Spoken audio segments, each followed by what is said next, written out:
welcome to the Laughing Monkey Music Show. Welcome back, Angry Anderson. How are you? Friend of I'm the very well, show. thanks, brother. Thank you. Totally clear. Poor Angry. Sorry, I started off and I didn't even have a recording, so I just went. I'm in pure moron mode. He had this great. Yeah, me too. He was making this great point, and I was like, "Oh man."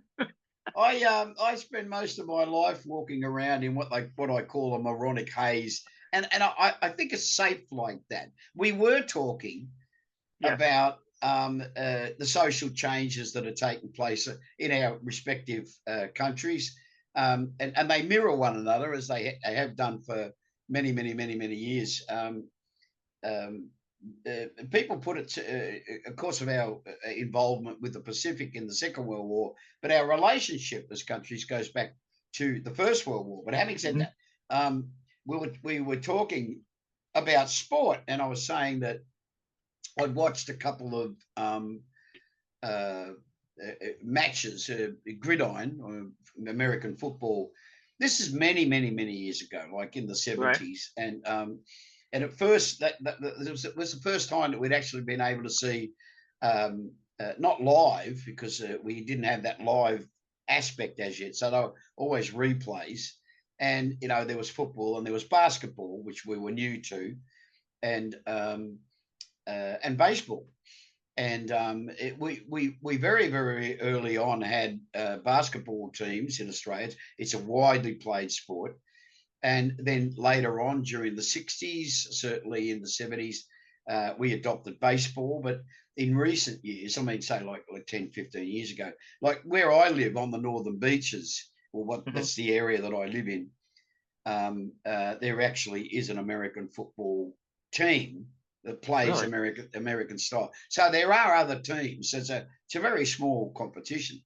But yeah, it's we were talking, because I was talking to some bloke from out of New York, and we were talking about how they have politicized all aspects of our life to change. Social engineering is what it's known as, and they've changed every aspect of our life. So, you know, they say there's a food shortage. There isn't a food shortage. They're creating one. So that's social change, which is, because if you keep people hungry, you can keep them subservient. They've changed. They want to digitize money so that they can control all our money. They want us to keep working for them, but they don't want us to be able to. And nobody understands the digitized money. Most of the world don't understand it, so it's even easier to keep everybody in the dark, because half of us are like, really? I don't understand it. I can't hold it. It can't be real. Exactly. Well, it's kind of like, you know, I was reading a book on a plane. This is some years ago. And I was sat next to this really nice woman. When I say elderly, she was probably my age. But, you know, she was a very older and refined woman. And she said, and she had a reading pad, you know, like I don't know what they're called, but it's just for books, right? Like a Kindle or a type of reading device, yeah. Yeah, and she said, and I pulled out my book, because we had a chat when I first sat down, and she said, "Oh, you know, you're Angry Anderson." I said, "Yeah." We had a quick chat while we were sitting on the tarmac, and she said, "Well, excuse me, but you know, I want to continue." I said, "No, that's fine." I said, "I'd like to read my book as well." And she took out this tablet or whatever and started reading the book, you know, and she had her earphones in, so. So I took out my book, and when they brought the trolley around to give us our tea and stuff, so, you know, we took our earphones out, and she said, "Have you ever thought about getting one of these?" And I said, "Look, no offense, but no." I said, "I'm not someone that's given over to subserviency to technology." I said, when I was at school, I read 1984, and I've read it 10 times since. And she smiled at me and she said, "That's an interesting thing to say."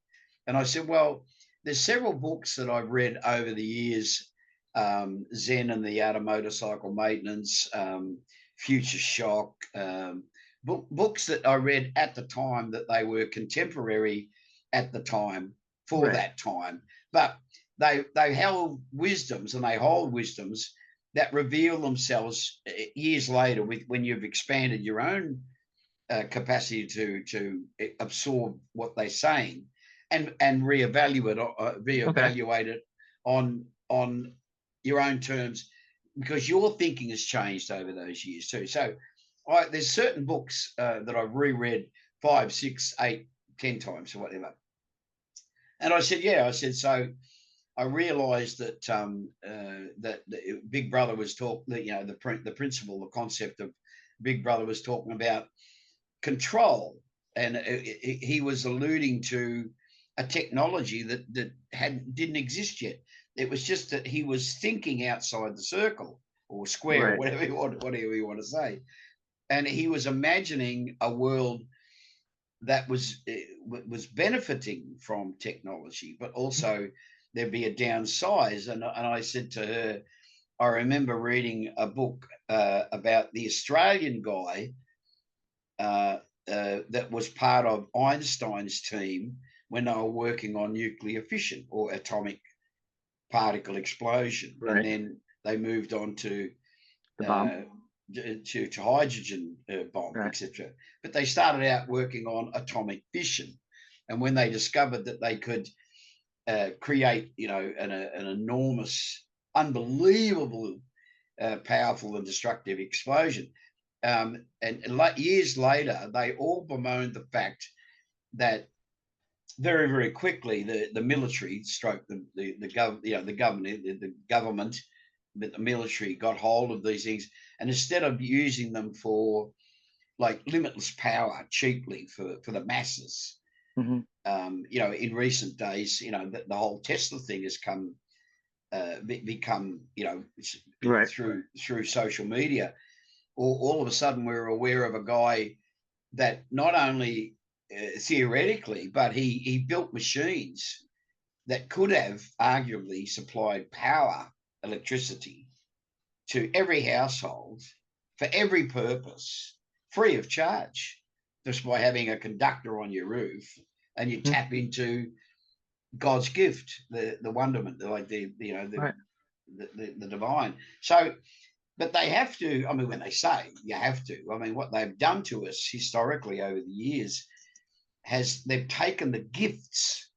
It's like coal, it's like oil, it's like gas, it's like these are all gifts of nature. Nature produced these things, and they've made them into the whole scam about global warming. They've demonized these things instead of Sean. There is technology. You're probably aware of it, but are your audience aware of the fact that there's technology that exists that can burn A-grade coal or 3 grades of coal with 0.02 of a megaton of pollution, which is fuck all. In Australia, we produce some of the richest coal that is for exportable value, or that we do export.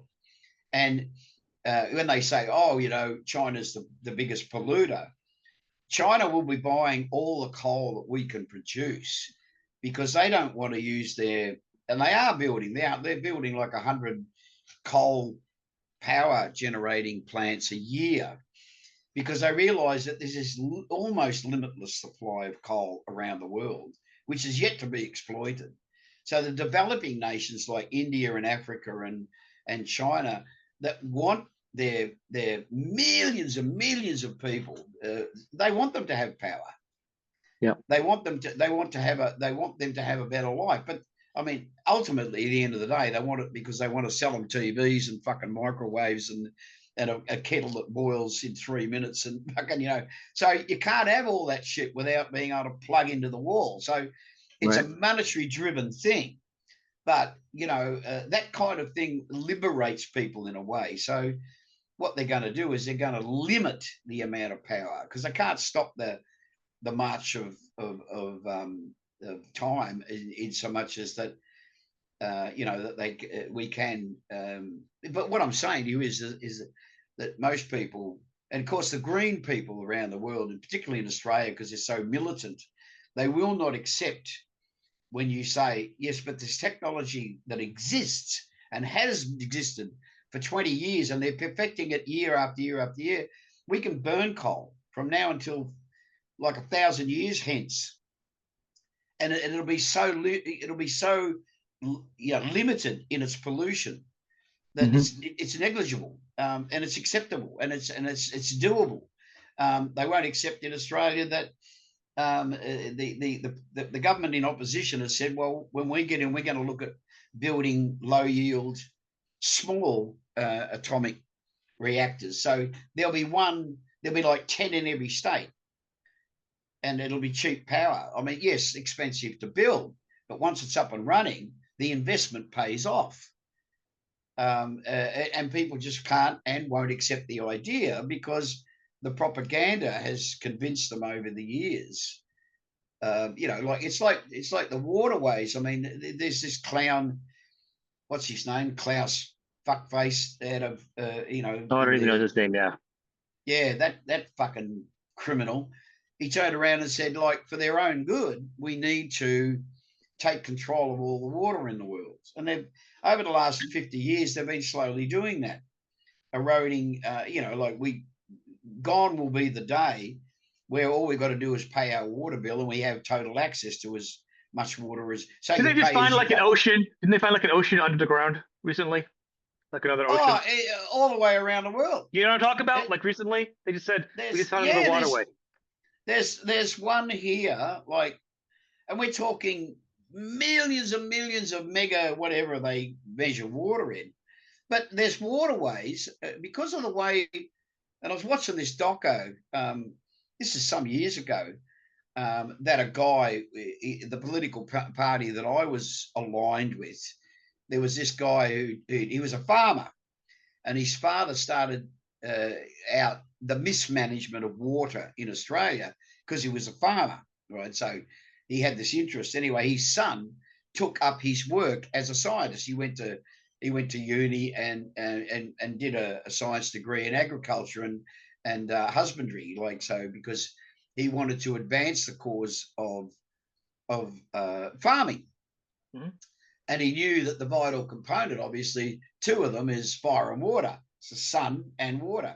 And so he did this whole. He said there's water underground. The way that the world has started off as a ball of heat, slowly cooled, blah blah blah blah. So we're talking millions of years of. So the crusts formed, the dirt built up, countries, blobs became, as they come up out of the sea, they become countries, etc. Nowhere more so manifest than in Australia. Australia used to be a gigantic atoll at one stage, which a lot of people don't really understand. And the middle was this gigantic sea. So when the crust hardened, when the seas dried up, etc., they created subterranean caves all around the world. This is in every country around the world.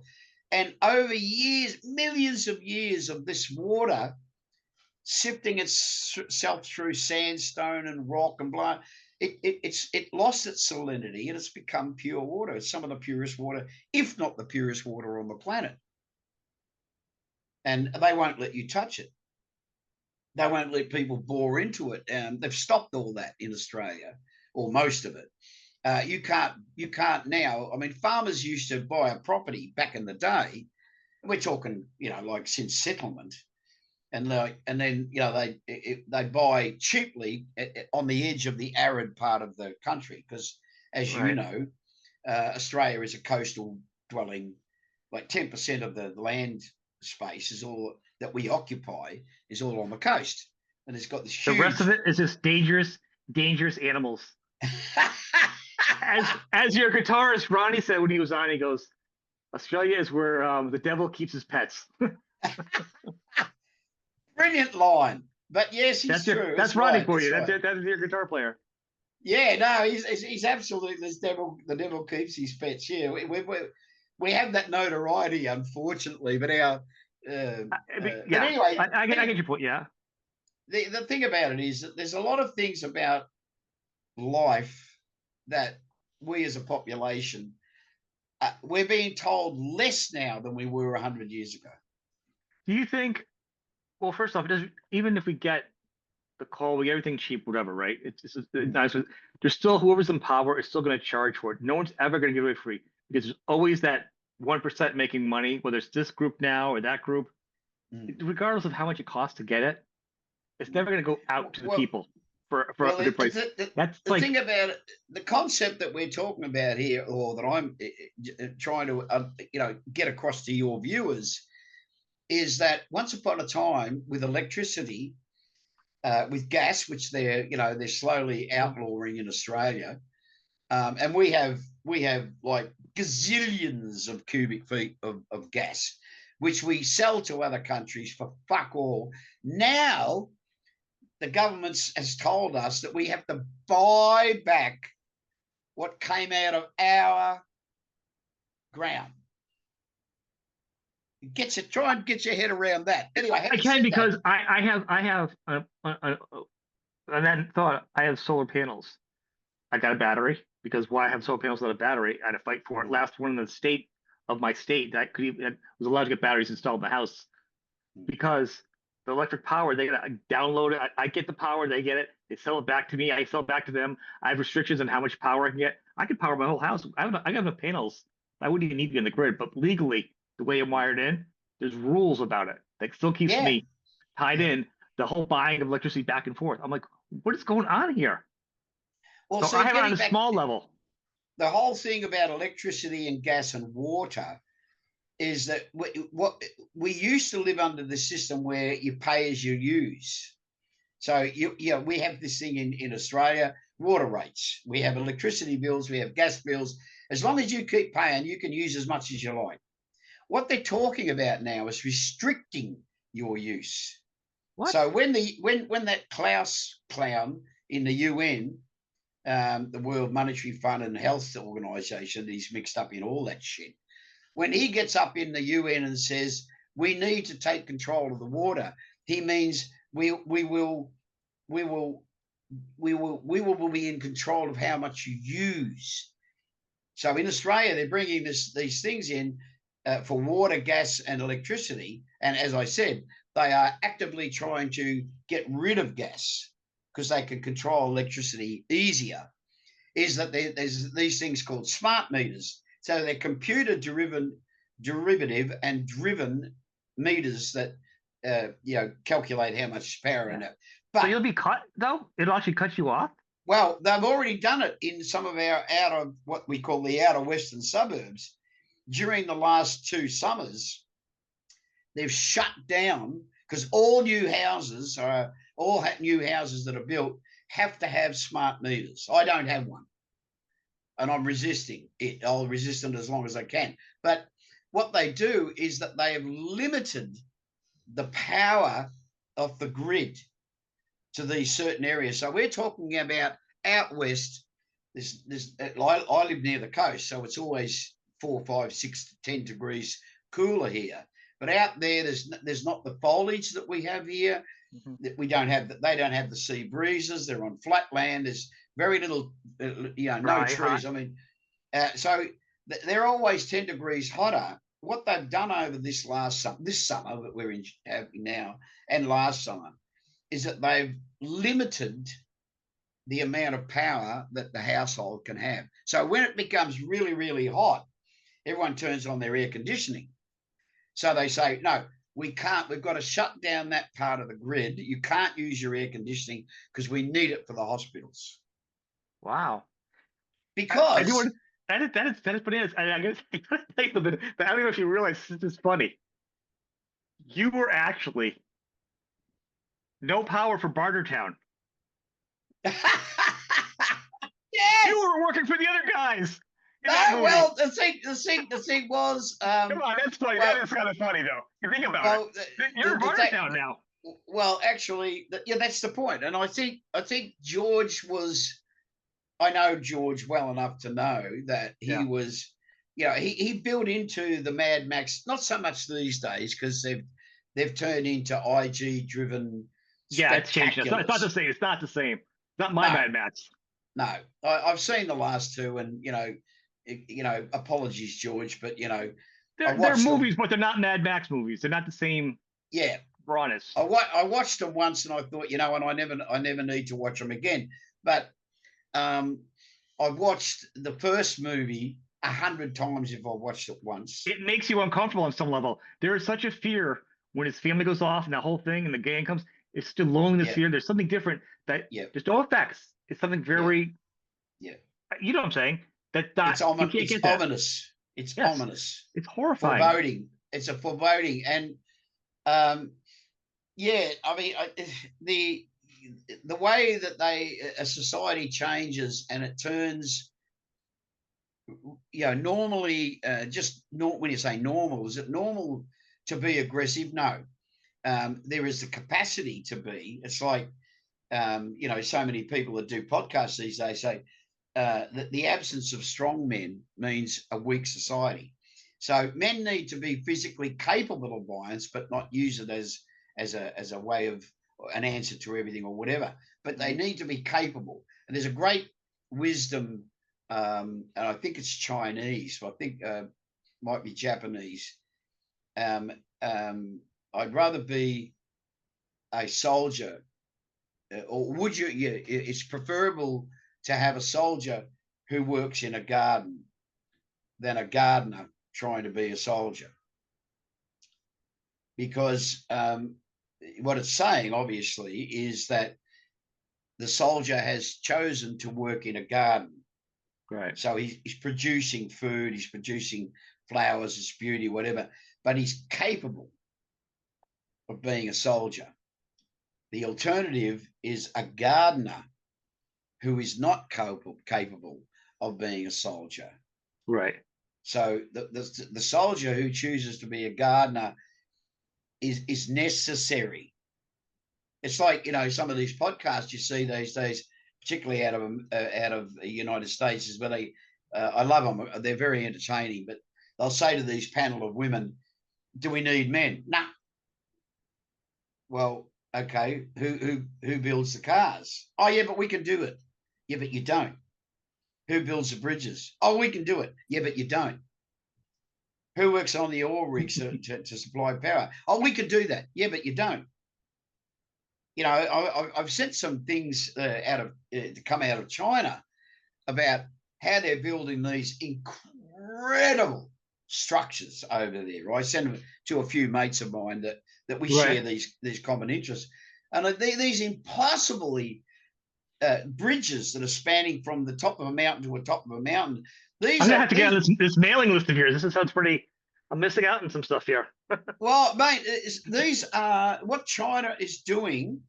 Their dams. Mhm.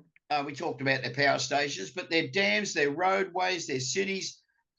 And this is not being reported widely in the Western press because they don't want us to know how well the Chinese are doing.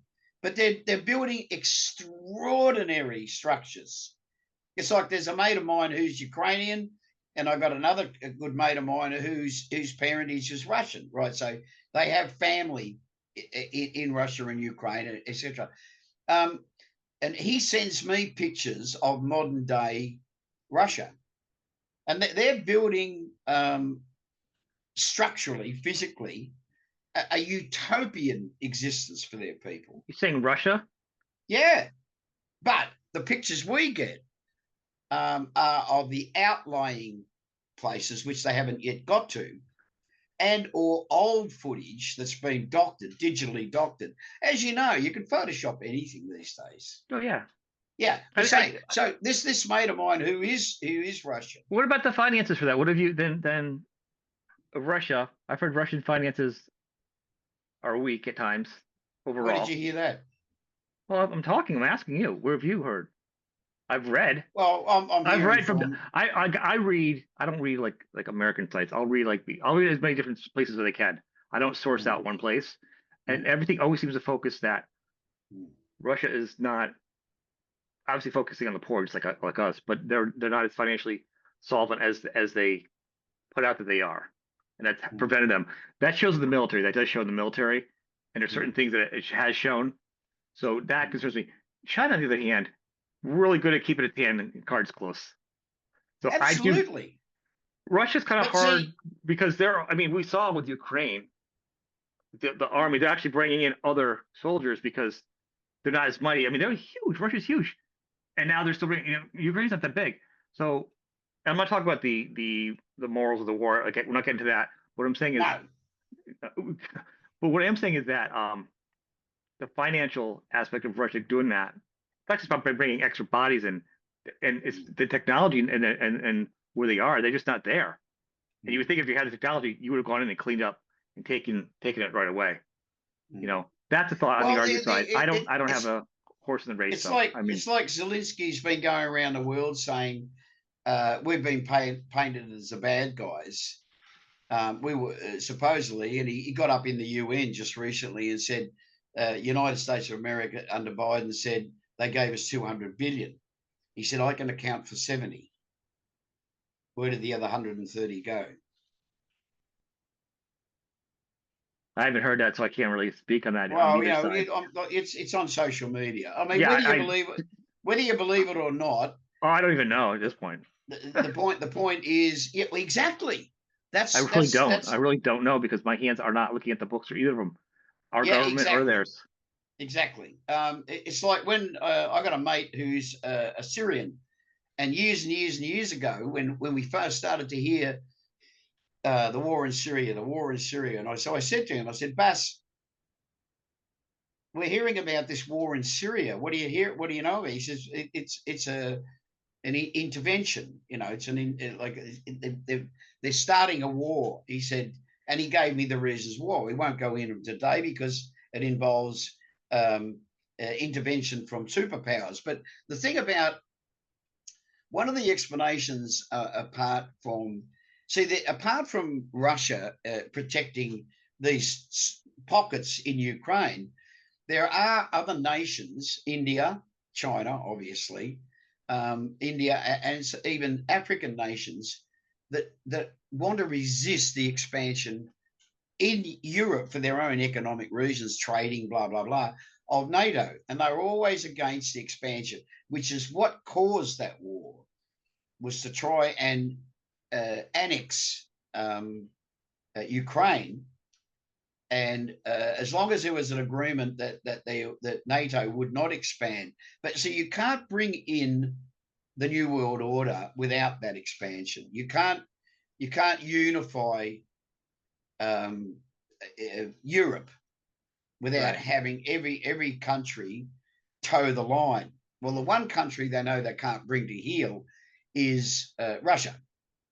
The other country and you see, I remember watching this thing on there was it's like a rebel news thing over here, and they go and talk to university students on campus, blah blah blah, and they say, do you realize that all these countries, Sweden, blah blah blah blah blah, Russia, China, they're all part of the same continent, and it's extraordinary in this day and age, Sean, that kids in university don't know that landmass, and when they look at an atlas, they go, well, fuck, it's all one landmass, Right. right? It's all connected. Africa's connected, India's connected. It's all part and parcel. There's very few. I mean, okay, the Americas are they're like an island continent in a sense, but they go all the way from Alaska all the way down to the tip of South America. That's a Right. big landmass, right? But it's Hmm. separate from Europe. But Japan's part of that landmass. India's part of that landmass. I mean, even tenuously, but so is Africa, joined by a small isthmus of land. But it's there's like 30, 40 countries But in that land. you can't make somebody join. It's the choice to join to make everybody one. Supposedly, Now let me say supposedly, this to you. To me, yeah, and what happens is you get like where I live, yep, and people that are watching, we will talk about music at some point. yeah. Now, yeah, Let's get on to that. or we will so like where I live, they built a semi not full professional field, sports field, right? And then they Mm. bought the neighborhoods all around it. One house wouldn't sell, so there's a field all the way around it. When you drive by it, there's one house that has a fence that sticks out, and their house is right in it. Everything's around it. They would not sell. They are their I've one little seen estate. photos of that. I have one I've near seen, me. And if I ever go by, I'll have to take a picture and send it to you. It is hilarious. They are their own island. They have freedom. They, I gotta give them respect for it. I mean, they probably could have got a nice dollar. It was a small house. They probably could have bought something nice, and you know what I'm saying? That was their property. They weren't going to be switched, and everything around them is just like open field. yeah. Crazy. It's absolutely I crazy. I'll tell you a crazy thing about it, Sean, is that there's a place like that in just about every country in the Yeah. world. There is a place like that in England. There's a similar place in Germany. There's a similar place in Holland. Would There's you do it? there, What if they do it on a there's highway through you? Would you sell your house, or would you say no there, and they'll put a fence around you? What would you do? there's a place here in New South Wales, and I've seen Google Maps, and there's a road in to this solitary. I think it's like 2 acres, and they sold up all their farmland, but they said, well, we need the house, we need these Yeah. 2 acres because and they said no, because it's been handed down. They've sold them the farm because they're old. And they said, no, we promised our mum and dad, who promised their mum and dad, who promised their mum and dad, this property would always stay in the family hands. Right. Now, what's going to happen is that when this old couple it pass on, it'll pass to their children. Now, they'll probably sell. Right. Like vultures, they're waiting. They're just waiting for the carcass to pick up. Now, I'm going to say two things. I think one of the things you said, I think when you said you're talking about husbandry doesn't sound like it should be. It actually sounds like a course that wives should be teaching their husbands to get their acts together. That's the first thing I just want to say. Like, you learn about husbandry. I'm like, we could all learn about husbandry. Trust me. That's my wife. But the other thing is, I think when you started, you're talking about of reading a book, and I was saying like I like to have a book where you can hold it. I call it analog, right? It's your analog book to your digital book. And they've gotten older though. I try not going. I try to do everything I can, like records and whatever. But there are certain conveniences. I'm not going to short myself. With my eyesight now, I want to. I can read a book. I go like this. I want to make it bigger now because on a digital book, I can make the lighting better. I can make the letters bigger. Yeah. There are advantages. I won't make my house a smart house. Like we can control everything. I won't do that. But I'm like, I'll have my letters bigger so I can read a book. The print's not getting any better for me as I get older. My eyes aren't getting better. So there's certain thresholds for me where I find a balance of like, I'm like, I don't care about clapping my lights gone, but I do want to read my book. I actually I tips me hat to you, Sean, because I'm on the cusp. It's worth it. You've got to bow. It's so light too to have a heavy fat book to put a small one in your backpack when you're traveling. It's easier. You can have a bunch of books on there. My argument has always been, yes, but that pad weighs twice as much. But that's that's been my argument. Well, now it's not. How light they are? Oh, stop it! Yeah, exactly. You're talking about needing men to farm in battle, and you're like, this iPad is too heavy. It's no longer a valid argument, was what I was about to say. No. And the other thing too is giving over, as you say, giving over to the ravages of time. I mean, my eyesight's not good as it used to be. Yeah. My hearing's certainly not good as it used to be. Yeah. So we all have to bow to the reality of life. And I have my daughter. I brought my children up to be avid readers, and my daughter is an avid reader. The boys not so much, but Galen has lent me books. The eldest boy, he's lent me books, and he's asked to borrow books out of my small library. Yeah, and so he has an interest in reading. So. Pardon me, but yeah. Does your daughter have a digital reading device like a Kindle or whatever? Yeah. And I read more than one book at a time though. I read like 3 books. I go between books. So with the digital book, I can just go between my books. Yeah, well, I do it. I have always done that in the physical sense. But if you're traveling, you can't have 3 books on you. You look like you're running late for class when you got to get a plane for a tour.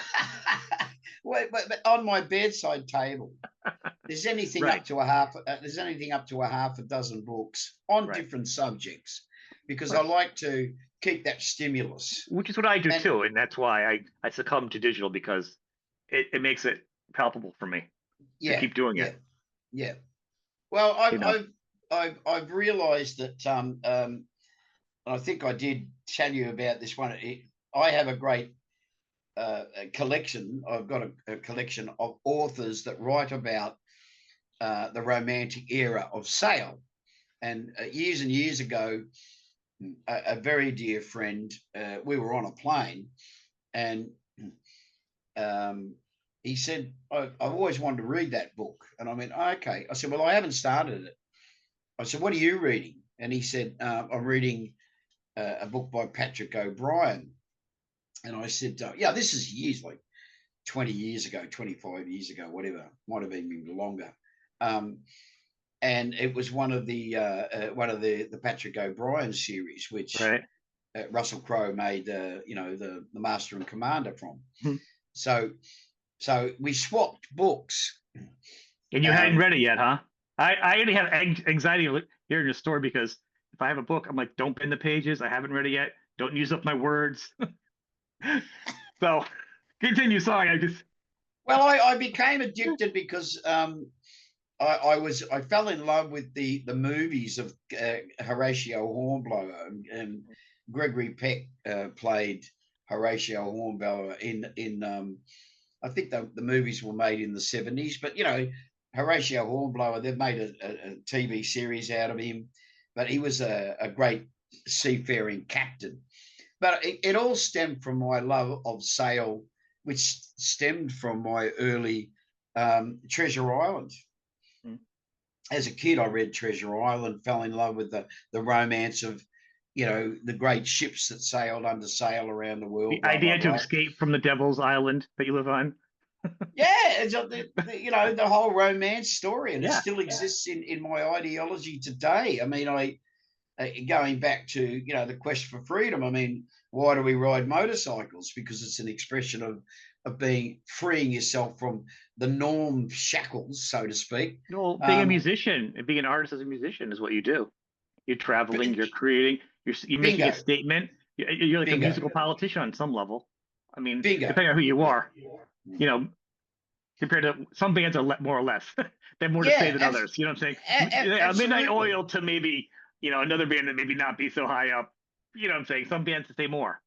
So this is a good way to segue into Into music, the the the hard the latest the single. latest single is the Hard Road, and it's the end of the road for us at the end Only of doing one song. We 26. only gonna do one song. Oh no, we put it out to sort of like fill a gap and to have a marketing tool, but it'll be featured on the new album. Yeah. No, there will be a full album. Okay. Now Oh yeah, yeah. okay. So the song is By Hard the end of the Road. year. Okay. So there is an album, and the Hard Road. I'm looking here. February 27th, it comes out. We'll do the promotional part there for Cat. Mm, The mm. album's coming out. The single's coming out. Hard Road. Now it's a cover, and I actually went back and listened to the original song, and then went back and listened back and forth, and then I went back because I didn't realize it that Bruiser was also from this artist. So now, Yeah. as we did our record episodes, you got me going back now on Mm, the rabbit hole, in a deep dive after yeah. this because I'm like, oh, I didn't know this. So now I've got to go through Stevie Wright's Right. Yeah. Wright's collection there and Mm. get caught up because I wasn't aware of this. Well, it's interesting, isn't it? The way that the 6 degrees of separation, and the way you can't possibly know where any relationship is going to lead. I Mhm. first started following Stevie as a singer back in the 60s when he was the singer of a fledgling band called the Easy Beats, became the biggest pop band that Australia's ever known, and was the first Australian band, even though they were all from families from the UK, except Harry. He Mhm. was Harry Vander was from a Dutch family, and they all emigrated to Australia and started even to this day, apart from In Excess and ACDC, they opened the way internationally for Australian music. So Stevie was the singer in that band. I started following them, as I said, in the 60s.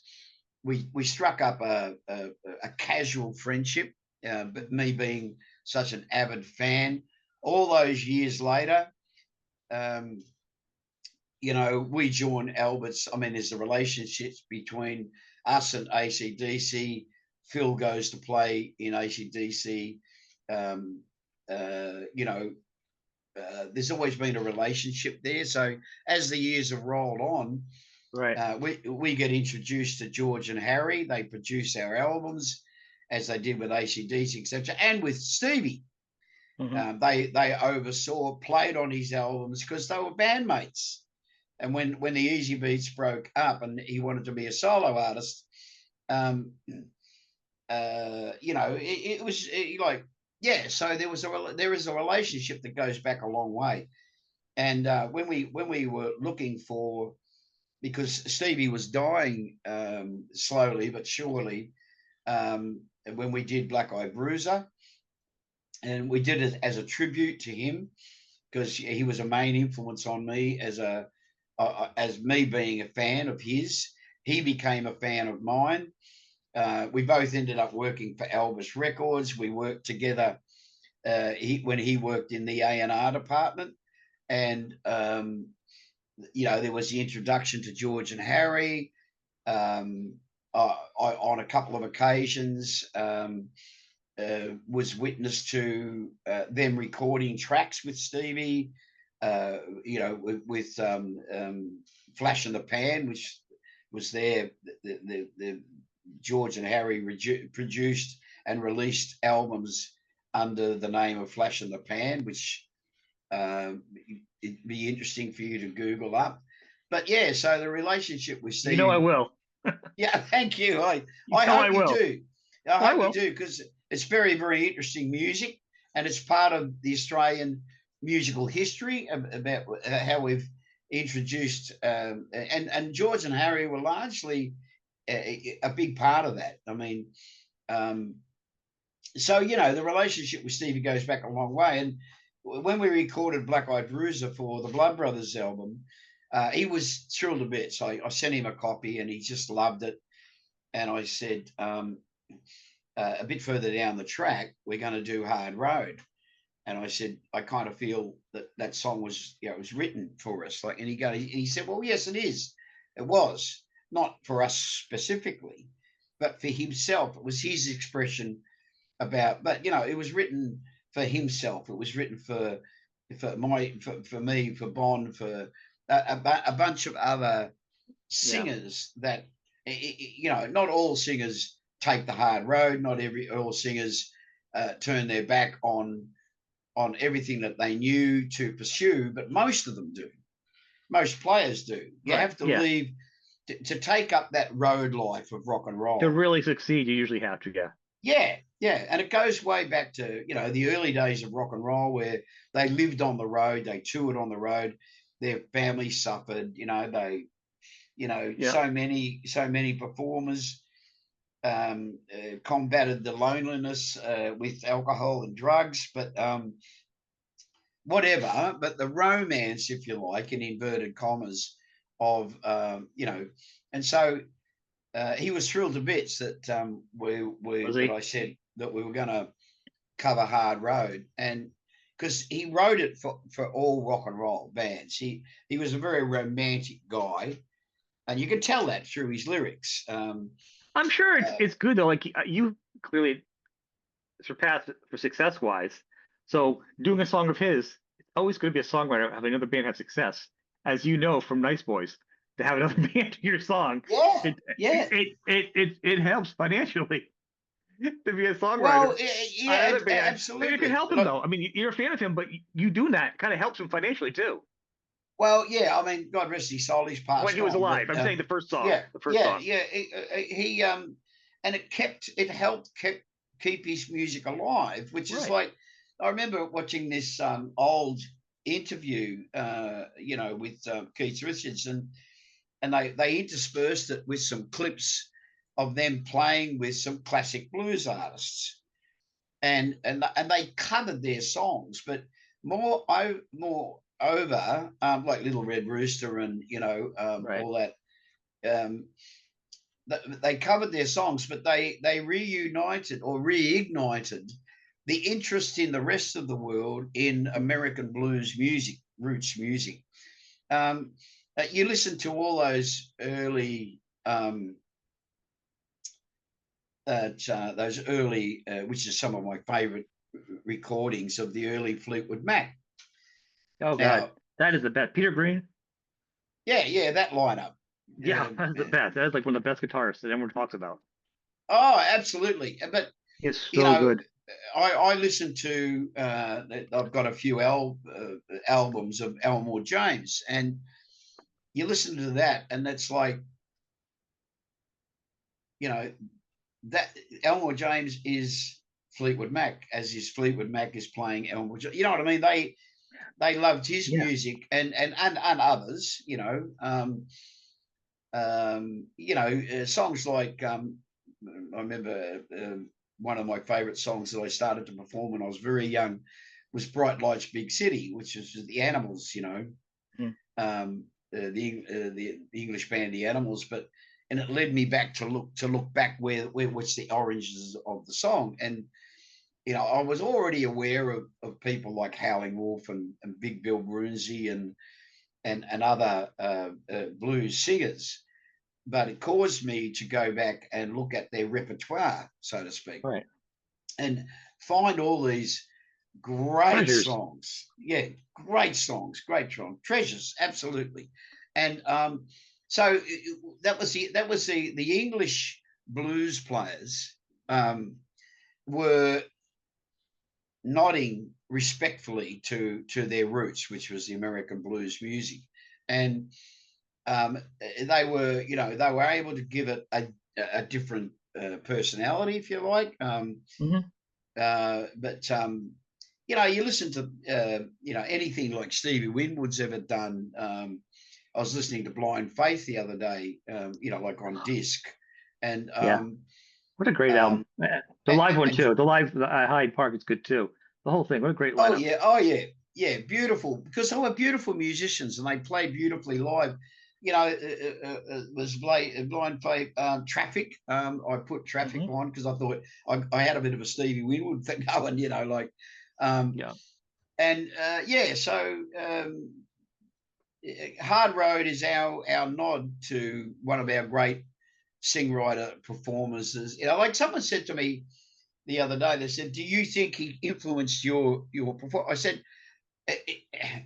he influenced me not demonstratively in the way that I perform on stage, because he was a true pop star. I said, but the closest manifestation of the influence that he had is Bond. Whenever I see old footage, and whenever I used to go and see them live, Hmm. um, um, I could see Stevie there. His mannerisms, some of the things that he did, just little things he does. Like Yeah. Bond used to wind the mic cord around his hand, to His arm. Yeah. Like it's yeah. that was the Stevie thing. Stevie See, used I to haven't do seen that. Stevie visual. I've only listened to him, and I Mm. think there's a rasp and an edge to his voice that is similar. That makes it easier for you to carry over the song because that's what you can do. You know what I mean? But that's the only Yeah, similarity. But I don't. But I think you learn. I think most artists, true artists, learn are. It's like an imprint. What's around you. You're not yeah. copying. You're imprinted. I think, which is Well, different. I remember I told you the story about when I thought I better go and have singing lessons, and the singing teacher, after it was my third lesson, and she said, well, I kind of think we should make this our last lesson. And I said, oh, why? And she said, I really can't teach you anything. And I said, why? What do you mean I can't sing? And she said, no.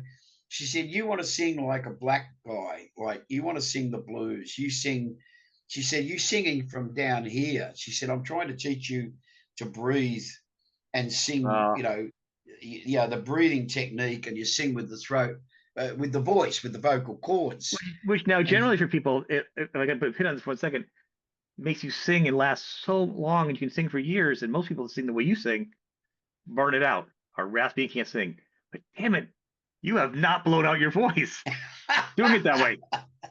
it's I gotta say cast that. iron, Sean. But It's you know what cast I'm saying iron. though. The way you Yeah. sing, you should not be singing the way you sing. Just want to put that out there. So please continue.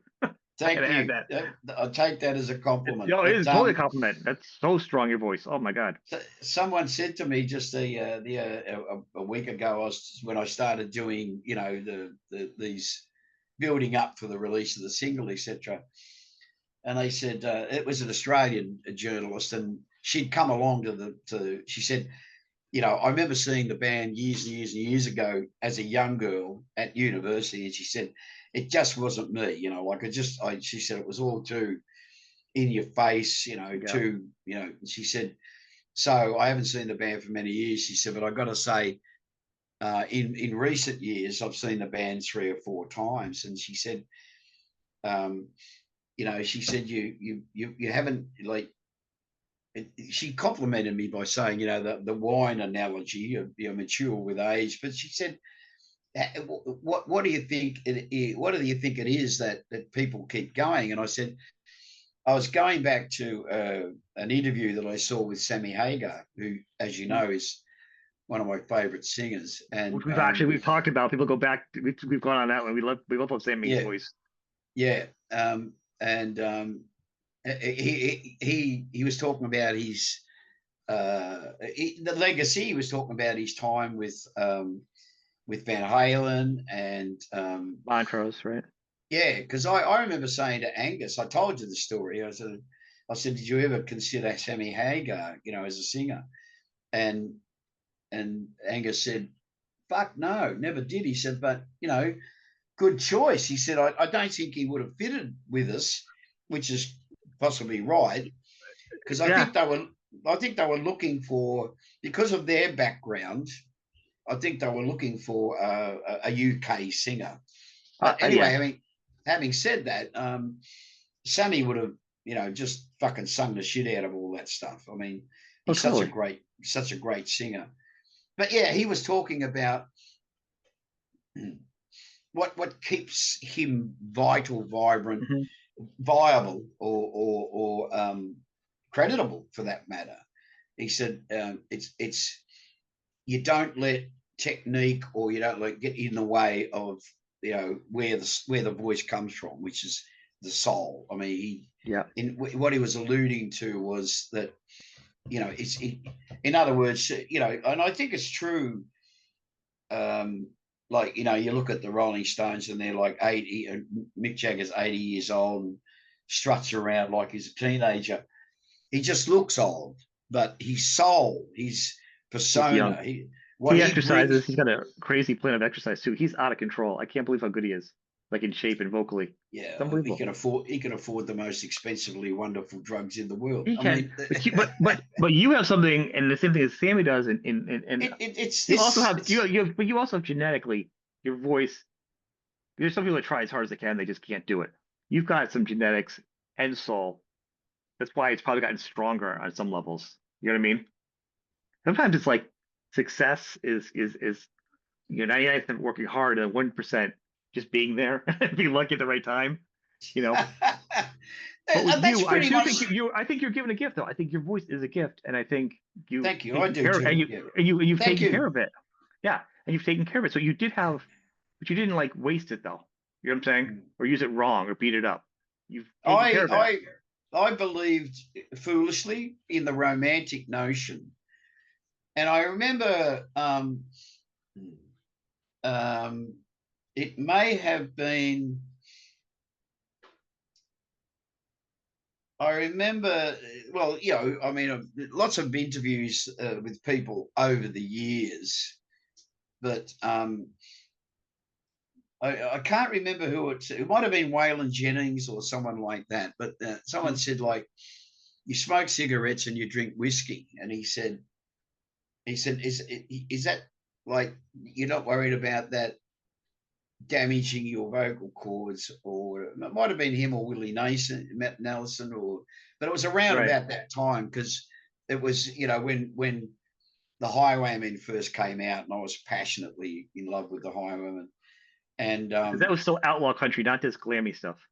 oh yeah, yeah, no, I mean, Ugh. look what's happened to fucking country I know. music now. I It's love the fucking Dirty Gene, the old guys that would you'd see them come in. If you know who it was, you kick them out of their place because you think they were a bum. Those were the guys country Yeah, western. That was yeah, yeah, those are my guys, Willie and those guys, yeah. But But they anyway, I think it was Whalen, and he said, "No, I've never worried about it." He said because it was cigarettes and whiskey that created it, and that's not quite true. But he was sort of saying that, in other words, like, yeah, he smoked cigarettes, he smoked weed, he drank bourbon, well, whiskey. He calls it whiskey. And all those old school right. outlaws did. I mean, I don't mean to end on a sour note, but it saddens me greatly the politicizing of music, that this fucking obscenity took place the other day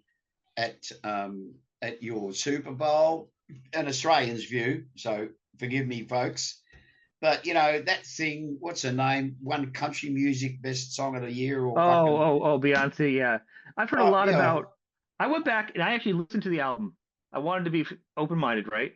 Because yeah, I thought it was a crime to come into a genre and not put the time in. Not even listen to the album. Anybody coming in when you've got people that have been doing this for years, and then kind yeah. of But coming in, and then I heard this the album. And it doesn't feel like a country. It's not even a country album. I'm not even talking about how I feel. I'm not a Beyonce fan, but it's not a country album. It has country flavors sprinkled on it. yeah. It's not a country album. It's a shameless cash in, and she says she's going to take over country music in her latest blurb cast fucking thing. I talk shit all the time as far as I'm concerned, but again, it's going back to weaken a society. You start at the foundations. Now, a lot of American culture, music culture, is based on country and what you call country music, country and western, whatever you like to call it, because it's a huge part of your musical history. Appalachian music, which I fucking love. Even Peter introduced me to Zydeco years ago. And I fucking, it's got that French stuff, but it's, and it's fucking, and I've always loved Appalachian music because I remember as a kid, one of the first albums I bought was uh, Pete Seeger and the Weavers live at Carnegie. And I just think, the banjo, the fucking violin, except all that relates. It's all, and you've got this wonderful institution. So if you want to tear it down to I don't replace think it it's with going to something, happen. I don't think this is going to happen. And let me tell you, well, I hope not. let me hear you going about my opinion on this. First off, the album. Now you have somebody as big as her. She's gonna move X amount of. She's gonna shift this many units right away with her audience. Now if she calls it a country album and her same audience comes and does the platinum sales, right? They're getting a country album, so it's going into the charts as a country album. With her audience is buying it. The country audience is not buying it, so it's still moving. So it looks like it's a country album selling high, but technically it's the same audience is buying it. I don't think the country audience was buying this album. You see what I'm saying? So Hopefully. it's not the same trajectory of it crossed over because it was a country-ish album that they pulled it as. I also heard there's a lot of money put into advertising and that's more Bingo. radio, but that's always been radio. That's called payola. Remember the '80s, the suitcases of cocaine? You know, Yep. I mean that in college for music, my teacher came in. It's the first thing he said about music promotion. He goes, radio stations. He talks about you got a single coming in. We bring in a big pile of either cocaine or money and the single, and that's how Yeah. songs got. So you can't say who did what, how much money, but it sounds like a lot of money was moved on this. Hearsay, not going to illegally say online, but the point is, I think she has a big audience already that already pushed the album to a sales point. So you have to look at it as a bigger album. But authentically, it's not that album, and it's not. They're not going to let that happen. If she's doing those kind of albums, it's not going to happen again. It won't. See, there's country It won't. music.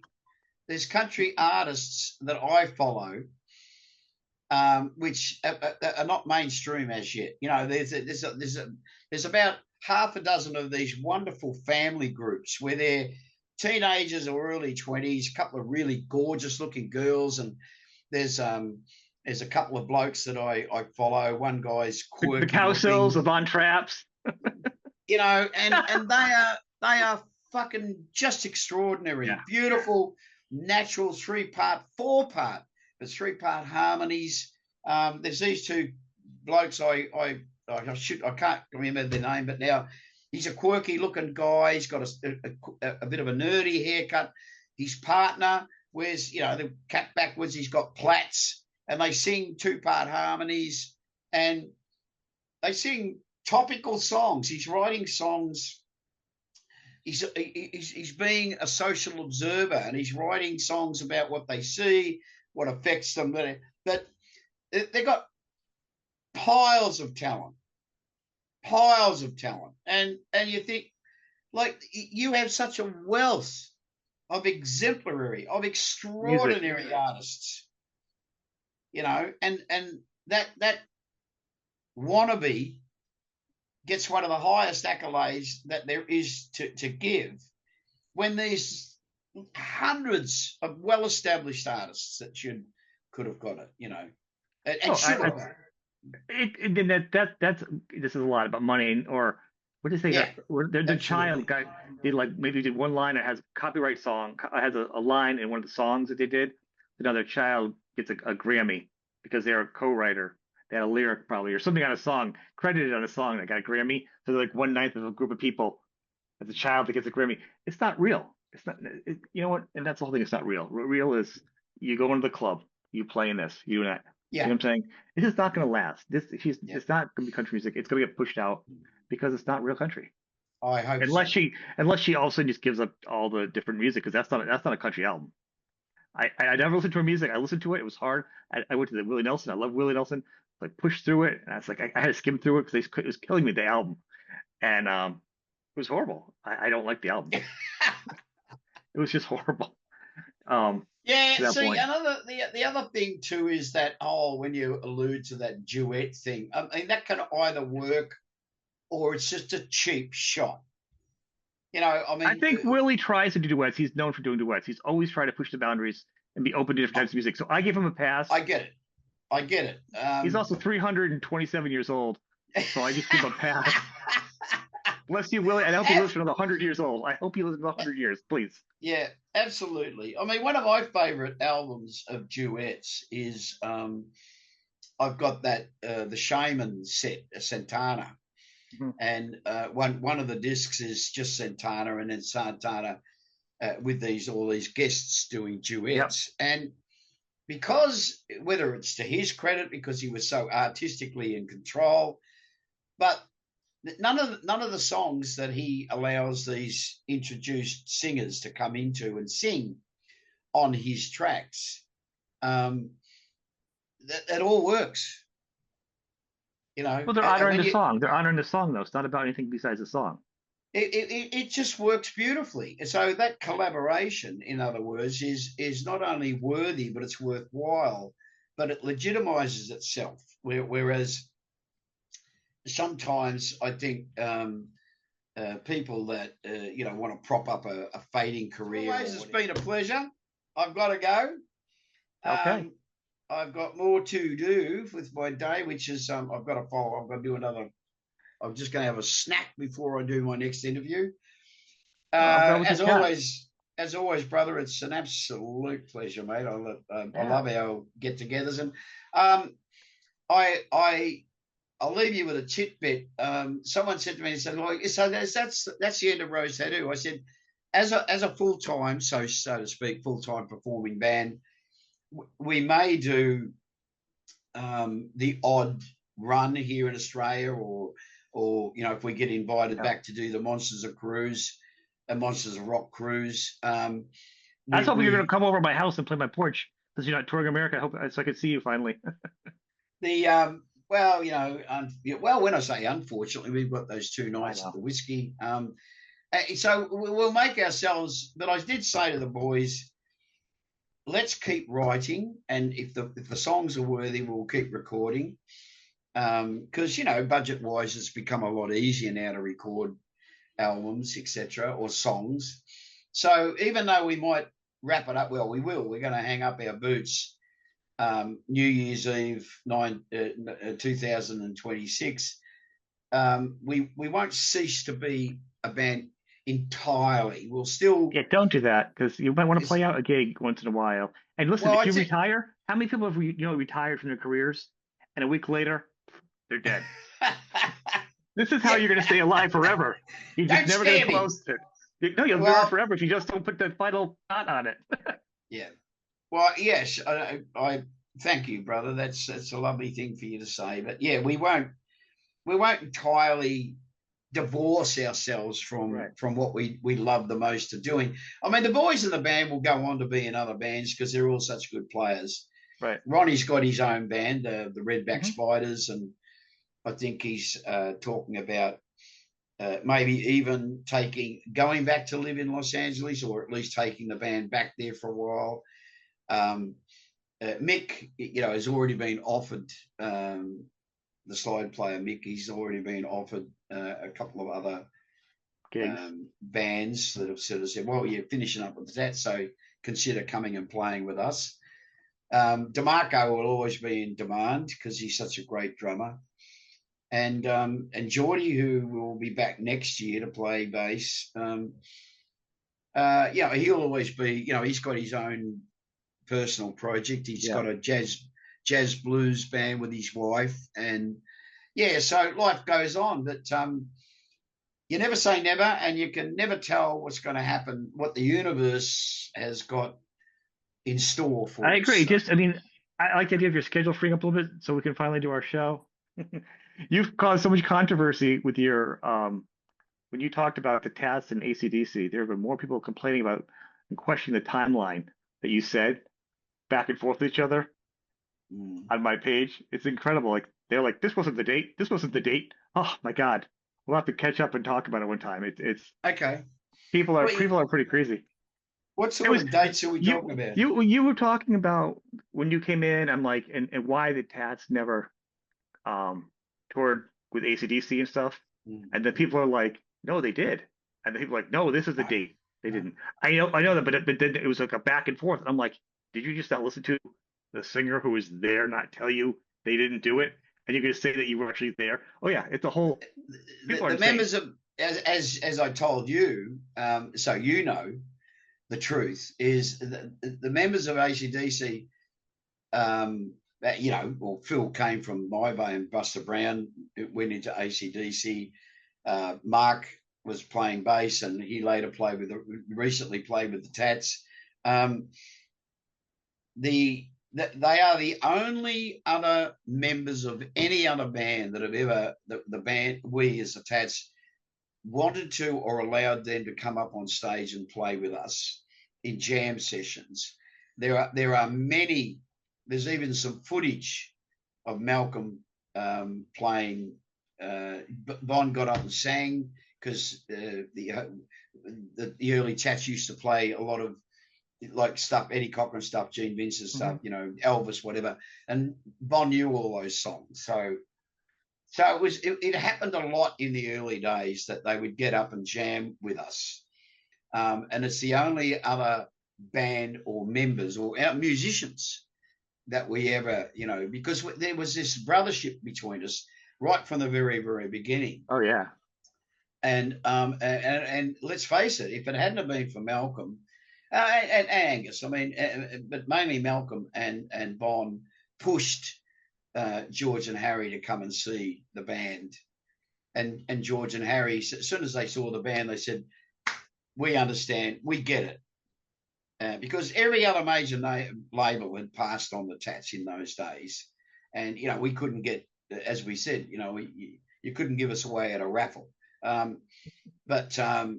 there was always that history. But no, we never toured with them, and we never did a tour. Not here, not ever. Never. Do you guys ever do a show together? Some people disputed that they saw you play on the same show bill with them. Is that true? I think we did.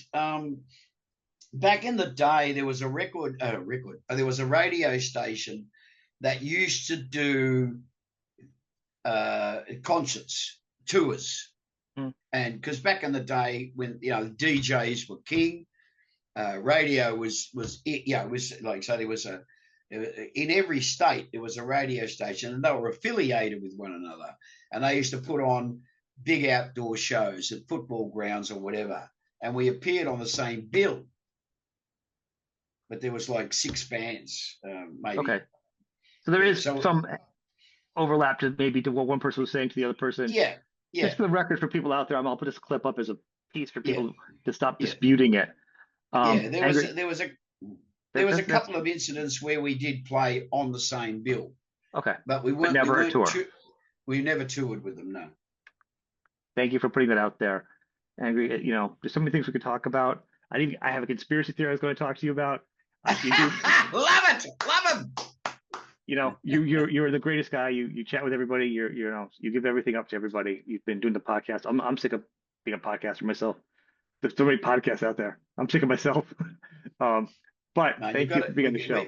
Sean, not pissing in your pocket, brother, but we've got, like we've got to keep it real. So there's got to be, Yeah. because I'm beginning to feel. I mean, okay, a lot of not a lot, but some of the stuff that my sons put me onto, both of them, I watch, but they're very political. Right. And and I think, okay, you watch it, you get a balanced view that way. Okay, I realize that you're very left leaning, or I get the idea that you're very right leaning or whatever. Everyone's got an opinion, everyone's got a view, and it's all valid.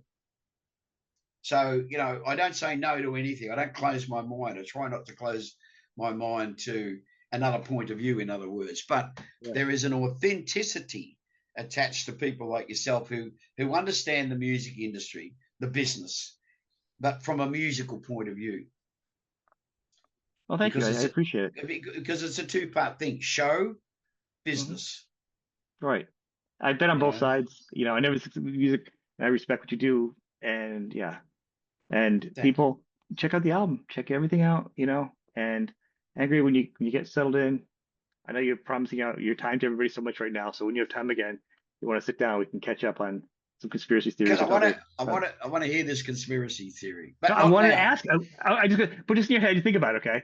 And then okay.